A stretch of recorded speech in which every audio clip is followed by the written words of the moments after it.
All right, I have Michael Popok here to continue my segment of interviewing the interviewer. Popok and I get a chance to talk every week on Unprecedented, but this is going to be a little bit different because I get to ask the questions and you have to answer them. And really, this is a chance, I kind of started this because I myself was always so curious. I know you guys all behind the scenes and I love all of the origin stories. And so I just, let's delve into it. Now, you've been here. Okay, we're going to talk about Legal AF, which you started in a bit, but let's first talk about Midas Touch because that's where it all started. And you were there on the ground floor. Back, what was it? March of 2020, April 2020? When did you first start doing your... Well, yes, I joke with the brothers that I hold employee badge number 4. Okay. after the first 3 brothers. So yeah, listen, I had when I was a lawyer full-time in-house, I worked at a large Wall Street firm and I had a case against Ben Meiselas and his firm, Garagos and Garagos, and Mark Garagos.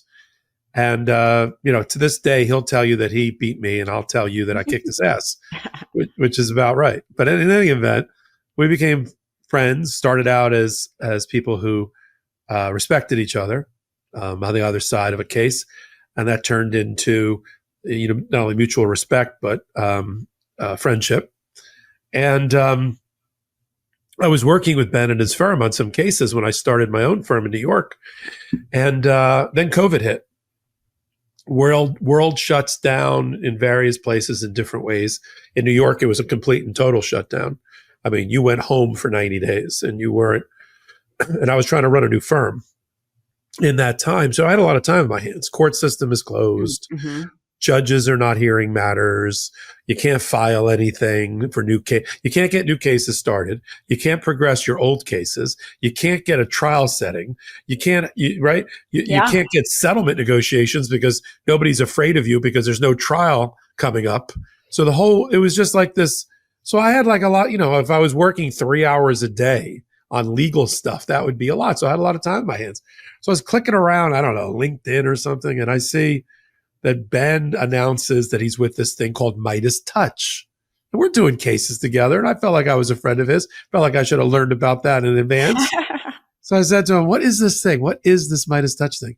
He goes, oh, it's just a goof my brothers and I are doing. We're all unemployed.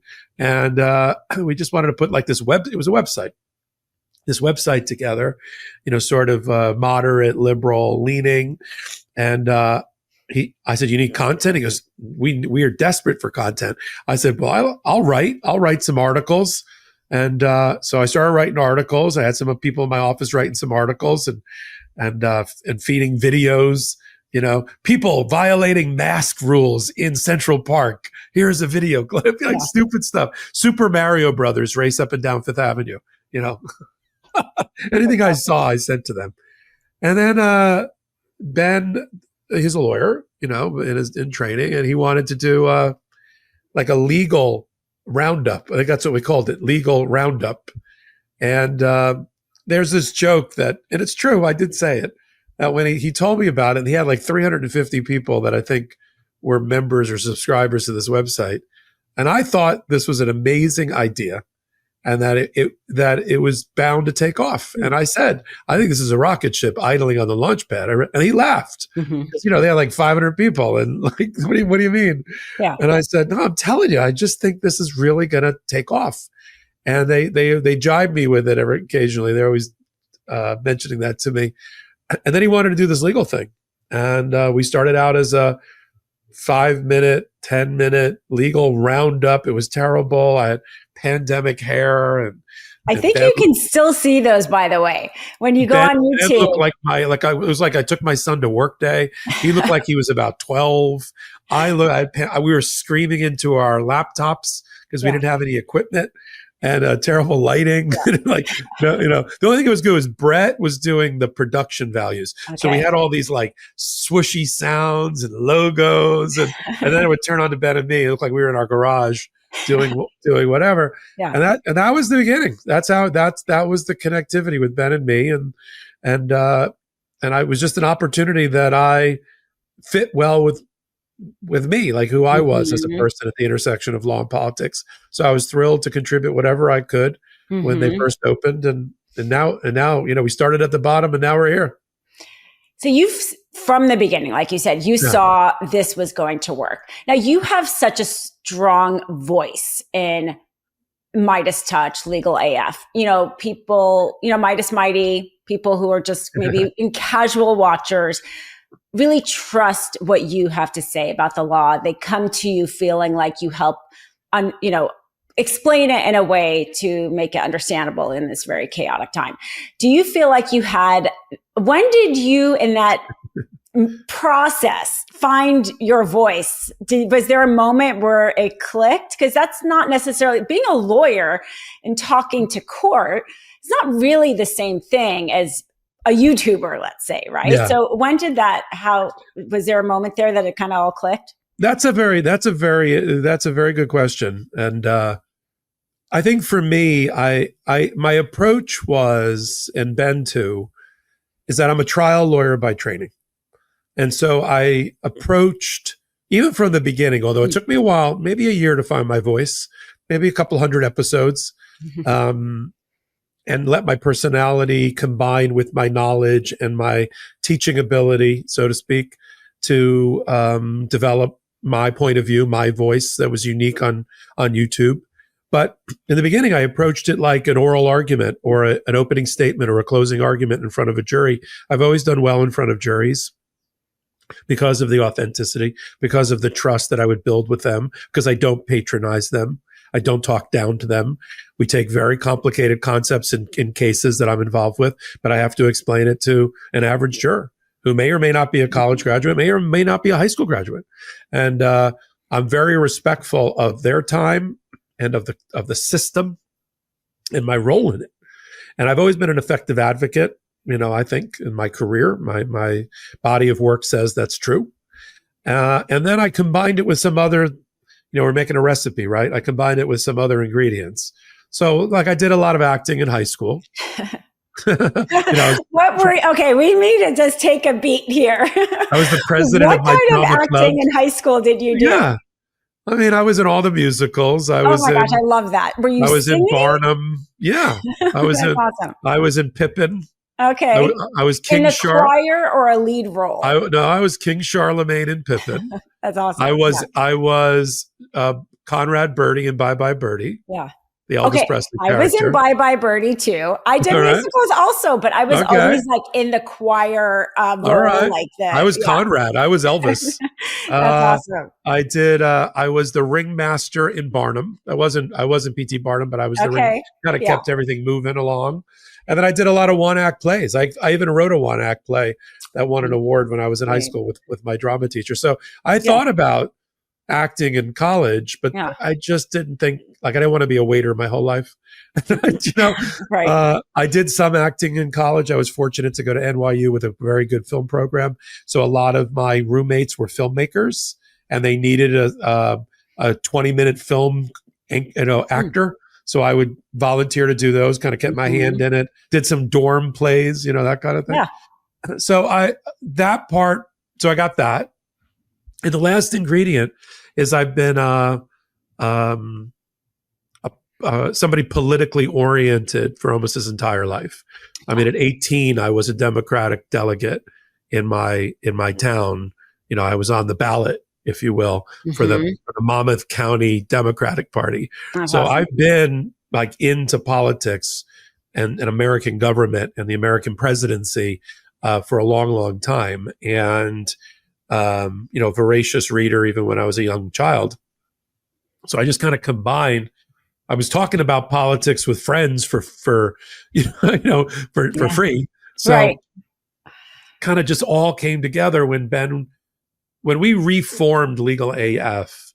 Originally, it was like any news story that was law related, we did. And we didn't really have a point of view. We didn't really have a focus.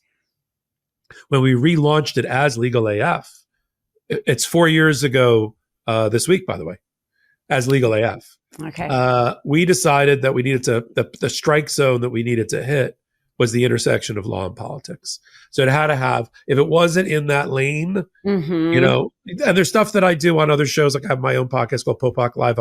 I'll do a little geo-political stuff. I'll do some global AF with Anthony Davis. But like for Legal AF, we're focused on American law and politics and that intersection.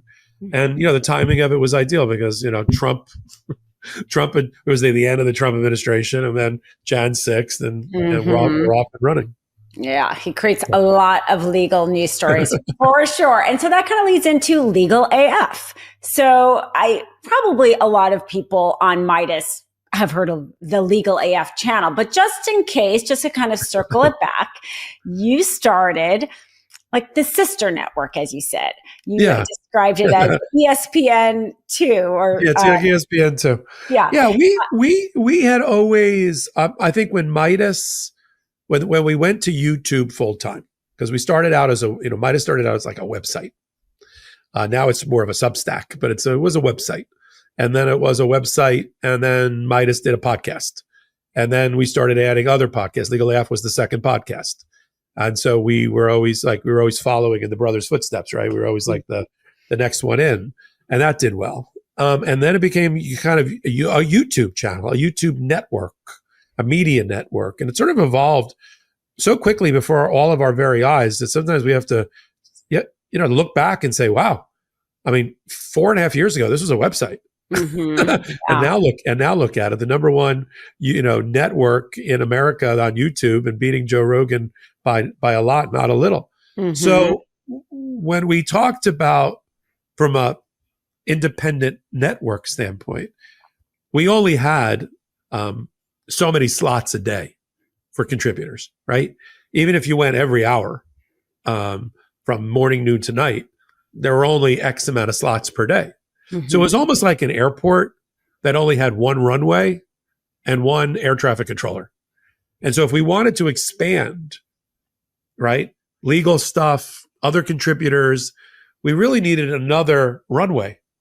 And so that's the way I spoke about it. And I along with one of the producers, Adam Salton, who we call Salty, we've been pushing for like the last 3 years to open up another runway, at least for law, for me, at least for law and politics. And it wasn't about timing. It was just, we were so busy, to continue the plane analogy or metaphor, we were building the plane while we were flying it.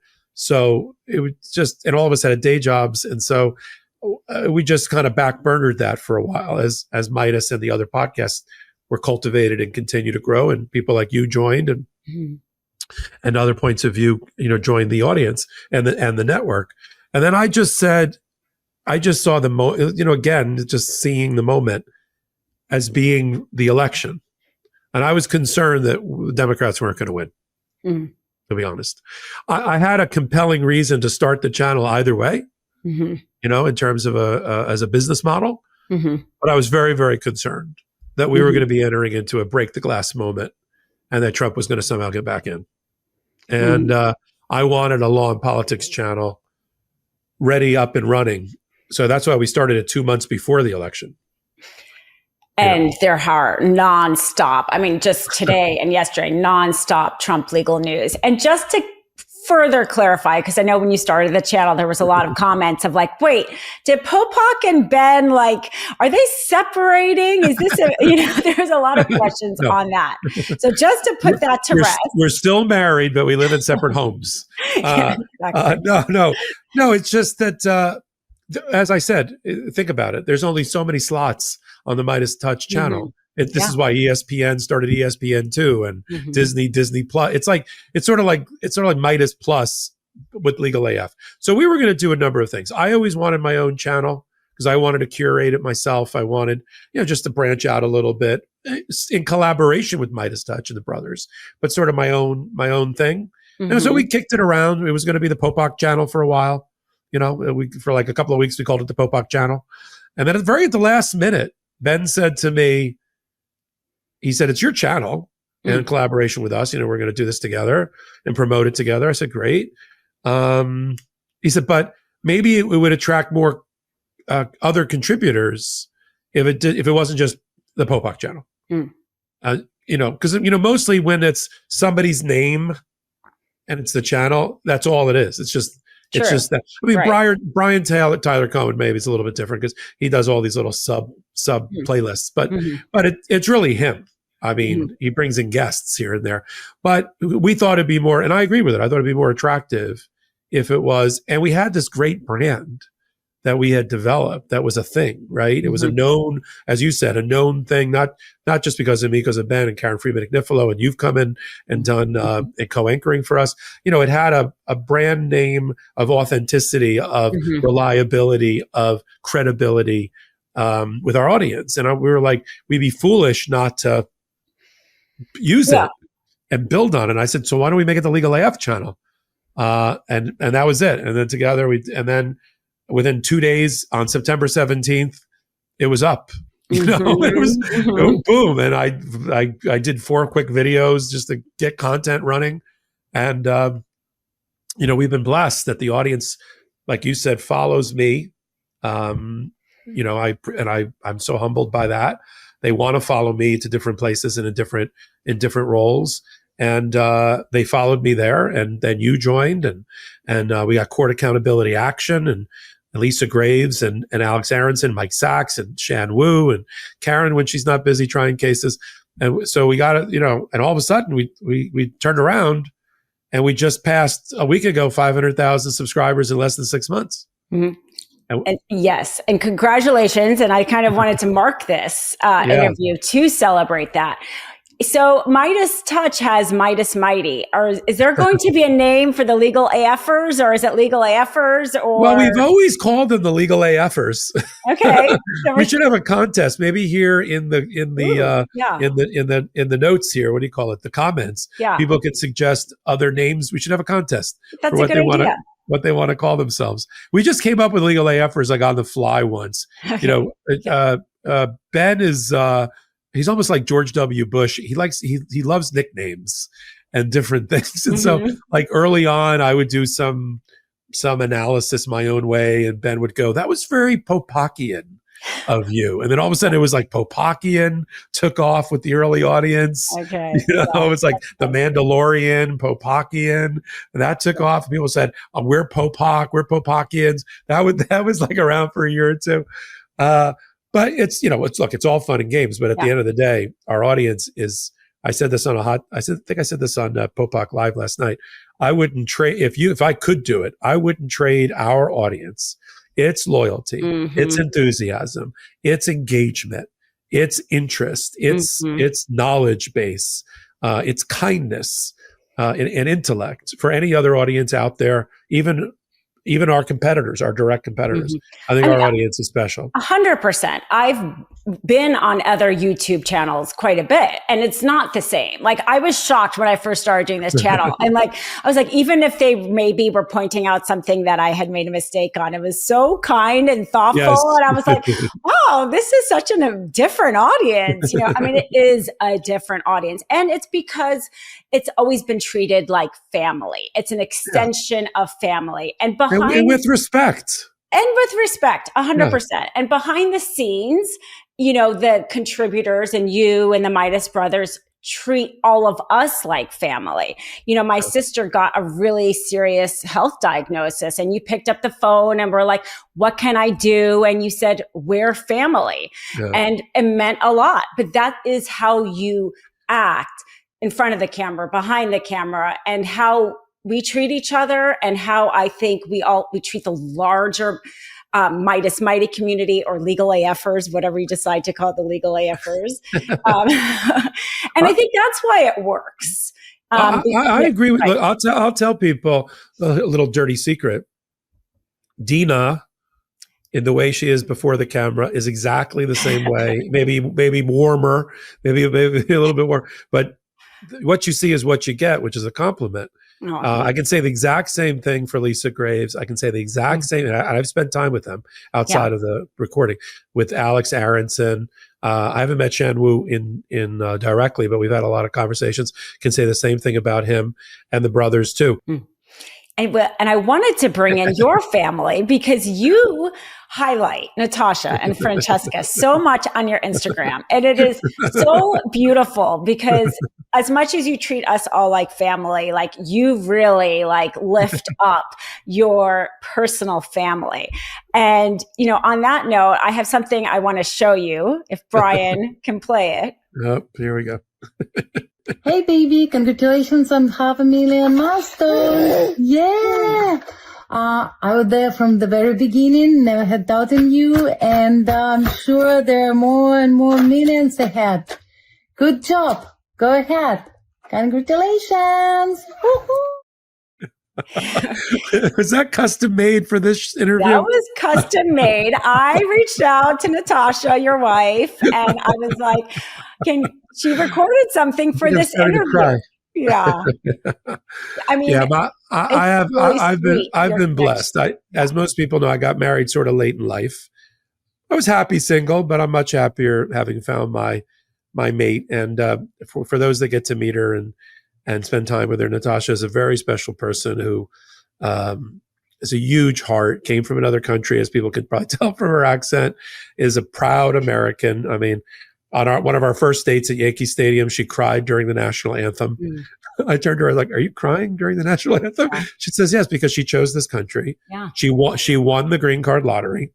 Mm-hmm. She was not planning to move to the States. She was planning to move to Europe. Wow. Out of her Iron Curtain country. And she reversed course because she didn't want to waste an opportunity. And so she and I talk a lot about politics and how this administration and the prior administrations impact her. You know, we have close family who are locked behind the Iron Curtain effectively. I've never met her sister, one of her nieces. I've met her mother, who we were able to bring out, and one of the other nieces. But you know, I see it through her eyes, and you know, she's a supremely hardworking person. I met her at work. I mean, I left and then asked her out, but I did meet her at work, and then we were blessed to have our daughter, which Ben, by the way, takes credit somehow for the birth of our daughter in only the way that Ben Mycelis could. So, and I'll tell that story. I'll just tell that story. So, we're big supporters of any way that you can have a child. We were having a little timing difficulty based on just work and different things, and so we decided to do IVF. The first time we were close, but it didn't work, and we were taking a break because we also had our wedding coming up, and so we were going to take a break for our wedding and Thanksgiving and all of that. And during that break in October, I told Ben I want to come out and see you guys and spend time with Sochi, his wife, and all that. This is before he had his baby. And so he said, "Great, come out." I said, "What do you want to do?" I said, "I don't know. I'm going to hang out in WeHo in West Hollywood, do a rock and roll weekend, you know, with leather jackets or whatever we were going to do." Stay at a nice hotel. And then, I could have only seen that. Yeah, I know. It was fun. And then, yeah, we went to, Chateau Marmont for brunch. Yeah. That was fun. Mm-hmm. And then he said, "Why don't you come up to this resort in, about an hour from the city and we'll meet you there?" I said, "Great." So we go to this resort. We stay over. We take a room for the night, a couple of nights.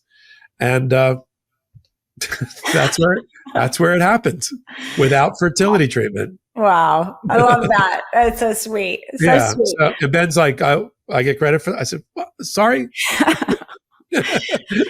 I mean, just, the experience with, the sister behind the Iron Curtain or the IVF treatments, I mean, I feel like that informs all of that you're talking about. It's like the real impact. I mean, kind of going back to Trump, although it's annoying to go back to Trump, but it's for me, all his policies he's doing lately, I'm like, you're just making life, which is already so hard for people, harder. Yeah.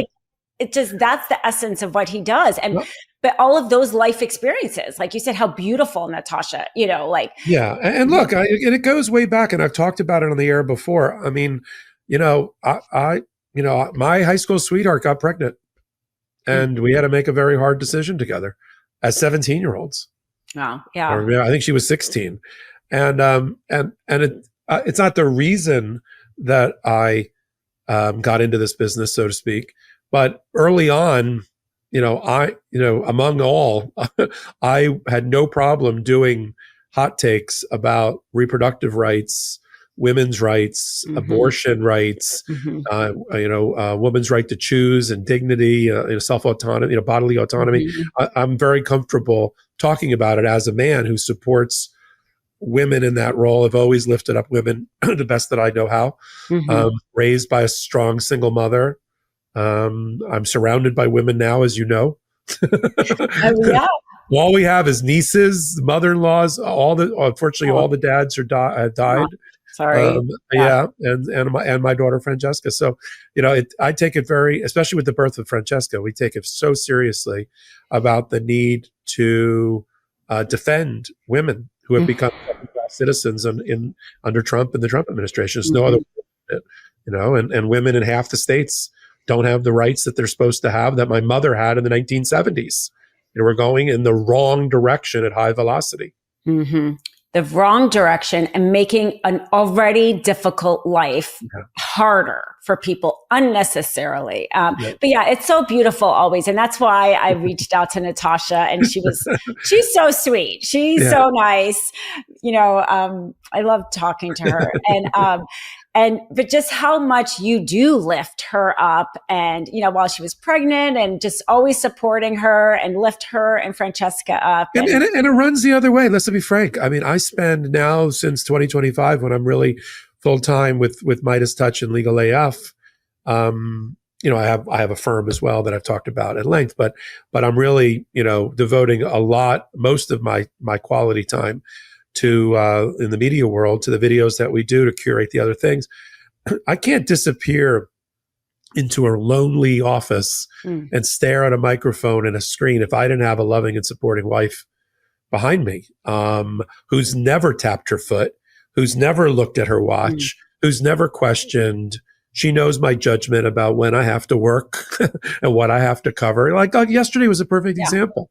I did 9 videos and Popok Live. And we had 5 different court rulings that all came out one after another. And I covered almost all of them. And on Popok Live, I covered them all. And she never sat at the door, staring. Now, listen, I'd also pop out and spend a lot of time with her and the baby.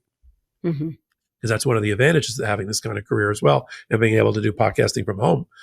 But if I didn't have somebody, and I'm sure you do too with your husband, who I've met, lovely gentleman in your life. Yes. If we didn't have supportive family, we could not accomplish what we accomplish. And a lot of my success I can attribute to the support of my family and my wife. And we are going to end. I've ended the other interviews with Midas Mighty having the last word, but this time it's a Legal AFer. She started watching the Legal AF channel from the very beginning. She's been watching Midas for about a year, she said. And she is a public school educator in Phoenix, Arizona. And her question to you is, with the dismantling of the Department of Education, how will this affect Title I schools receiving federal funding? Yeah, thanks for the question. It's been on the hit list for every Republican administration for the last 4 or 5, but none of them would do it to destroy the Department of Education. We knew it was happening because Project 2025 had it in its playbook. They use federal funding and federal regulation, including in areas of discrimination. They use that as an excuse to try to push down all these issues, quote unquote, to the states, and to allow people to have voucher choice to go to private schools. All the people that are making these decisions, by the way, none of their kids went to public schools. I'm a public school kid. I went from preschool, kindergarten, right through the end. I was a proud public school kid. And so when you take the Department of Education formed by Jimmy Carter and a bipartisan Congress, which saw a need for there to be some sort of standards and uniformity and policing at the secondary school level. There's 50 million students that are So that is, I think it may be more than that. I think it's at least 50 million students and about 12 million that are in college. And there were so many things, whether it was because they needed something to implement the federal policies, right? Like Title IX and Title I. Once Congress had all these rules and regulations and funding requirements and women in sports and all these things, like who was going to enforce it? The Department of Justice. Right. So it was natural. And then we had standardized test scores that were doing terribly. And we had, rural schools, and that's a code word for red states, and poor schools, red states, that weren't doing well in literacy and other things. And so the federal government, led by a president who came out of Plains, Georgia, a peanut farmer, a wealthy peanut farmer, but a peanut farmer, Jimmy Carter, got together, bipartisan, and said, we need a Department of Education. And the problem is, if Linda McMahon is going to chloroform the Department of Education and reduce it down to its smallest reduce it down so small that it could be drowned in a bathtub, which is what they're trying to do right now in a lot of different departments, then the result is that that money that would have went through the feds to the states and the schools is no longer going to be funded. It's going to cut the fuel line. And states which don't have that money, because they're not able to generate funds the way a properly run federal government is, and its tax base and all of that. But Donald Trump has wrecked the tax base. He's defanged the Internal Revenue Service. He's stopped the flow of money into the government to be used for social services spending. And instead, he just thinks it's funny to cut off programming and list it on Elon Musk's website, and then be able to stand in front of the American people saying, you're not getting services, you're not getting funding, I've cut your programs, I've cut your social services and your safety net and your education programs. How am I doing? Well, not great. And so the question, what's her first name that asked the question? Well, she didn't want to. Okay, no problem. Yeah. That's fine. I'll call her Sandy. In this Trump world, it's like, the problem that Sandy, my code name for her, has raised is that the states are not going to be able to step in and fill that financial gap. And the destruction of the Department of Education is code word for cutting off the federal funding. There's no suggestion by Trump that the funding that would have went through the Department of Education is going to be filtered through other places, or they're just going to give grants to states. He's cut off all the grants to states. That's the problem. He's cut off billions and billions of dollars to not-for-profits that help Americans every day, right? And state programs that help Americans every day. He's cut them off. If it wasn't for the federal courts stopping that, we'd be in a bigger pickle than we are right now. And is it any wonder that 60% of America thinks Donald Trump is doing a terrible, terrible job? So I can't give her false hope. I'm not going to blow smoke or sunshine. It's not going to be good if the Department of Education gets completely sidelined. The only saving grace, I said to somebody recently, how much of what's going on right now can the next president, a Democratic president, reverse?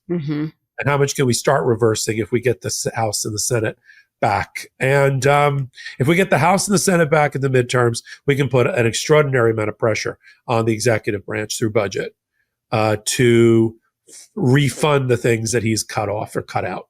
And if we get the presidency, it's going to take a minute. It's not going to be overnight. He's doing, I wouldn't say it's irreparable damage, but it's damage that's going to take a full term, if not 2 terms, of the next presidency to fix. But it is fixable ultimately. But again, he's just a bull in a china shop, breaking everything in sight. Yeah, we have to not look away and keep walking and gathering ourselves as we walk, so we are ready for the midterms ready for the next presidency. It's an easy bumper until you sticker. Fi a better day. Right? It's an easy bumper sticker. Give me the House and the Senate, I'll give you an impeachment and a conviction and a removal. Yeah, it's not. The math is not that hard. Yeah, it's and I'm all about protests and rallies and yes, great. Call your senators and congresspeople, because pressure does matter, and showing up at town halls and blowing them up matters. I mean, figuratively, but and getting involved in your Democratic clubs now. Absolutely, that was the little that was the evil genius of Mitch McConnell, and Leonard Leo and others is that they started from the bottom. They started infiltrating school boards, Yep. Local election races. They started dog catcher, board of education, commissioner, counselor, local board, even if it was not, nonpartisan. And suddenly, then they started getting secretaries of state, for each state, controlling elections, election boards. They were building from within. Mm-hmm. And we were watching it and going, that's interesting. But now we got our job cut out for us. Absolutely. This is a lot of fun. I want to interview you next. Okay. That sounds fun. I'm going to get your husband ready for a video. Yeah, exactly. Good luck with that one. No, but this is so great. I'm so glad that we did do this. I think that this is like so important to have our community because so much of the news is dire. I always appreciate hearing your voice because it gives me the information without it sounding so dire, which is really needed. It's really needed. So glad you were able to sit down with me. Thank you, Tina. Thank you for inviting me. Oh, you're welcome. This was a lot of fun. And we will talk, you and I, on a unprecedented another time. And who knows, maybe we'll do like another interview. Like, where are we in 6 months? We'll have to. Hopefully our million. We'll cross the million odometer. I would love to do that with you. That would be great. Can't get enough Midas? Check out the Midas Plus Substack for ad-free articles, reports, podcasts, daily recaps from Ron Filipkowski, and more. Sign up for free now at MidasPlus.com.